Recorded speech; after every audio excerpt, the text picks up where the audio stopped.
لکھتے ہیں کہ خلافت دوم کے زمانہ میں کسی کے گھر ایک بچہ پیدا ہوا جس کے 2 پیٹ، 2 سر، 2 ناک، 2 منہ، 4 اس کی آنکھیں اور 4 اس کے ہاتھ تھے۔ عجیب الخلقت بچہ۔ اور لکھتے ہیں نچلا دھڑ ایک تھا اور اعضاء نچلے جو تھے وہ ایک ایک تھے، یعنی ٹانگیں وغیرہ۔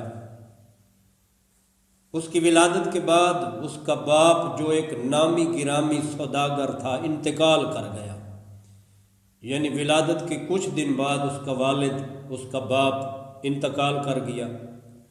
اس کے وارثوں میں اختلاف ہوا کہ اس بچے کو 2 حصے ملیں گے یا ایک حصہ، یعنی اس کے سر 2 ہیں، اس کی آنکھیں 4 ہیں، اس کے ہاتھ 4 ہیں، یہ 2 بچے ہیں یا ایک بچہ ہے، اور اس کو وراثت میں 2 حصے ملنے چاہیے یا ایک حصہ ملنا چاہیے۔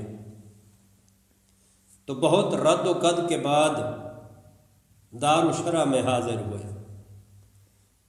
تو بلا تأمل خلیفہ نے کہا ایسے مشکل معاملہ کو علی ابن ابی طالب کے پیش کرو،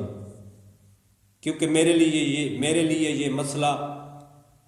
عجیب ہے۔ جب آپ کے پاس آئے، مولا علی علیہ السلام کے پاس یہ لوگ اس بچے کو لے کر آئے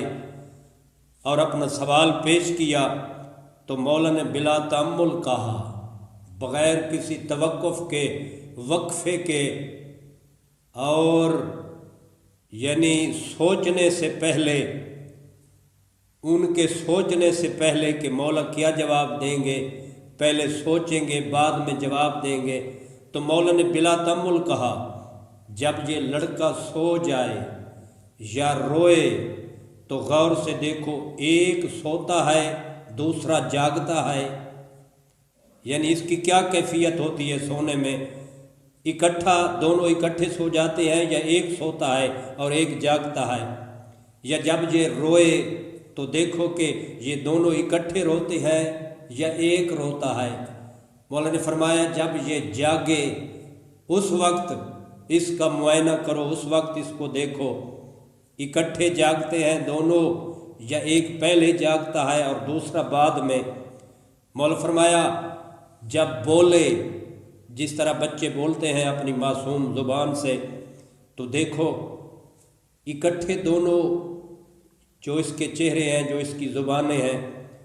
اکٹھے آواز نکلتا ہے یا علیحدہ علیحدہ، ایک کچھ اور بولتی ہے اور دوسری زبان کچھ اور بولتی ہے۔ تو مولا نے فرمایا اس کو دیکھو۔ مولا نے فرمایا اگر دونوں ایک وقت سو جائیں، دونوں ایک وقت رونا شروع کریں، دونوں ایک وقت جاگ جائیں، تو مولا نے فرمایا پھر ایک ہے، یعنی بچہ ایک ہے، اس کو وراثت میں ایک حصہ ملے گا۔ تو ایسے مسائل زمانے میں علی ابن ابی طالب علیہ الصلوۃ والسلام کے علاوہ کون حل کر سکتا تھا؟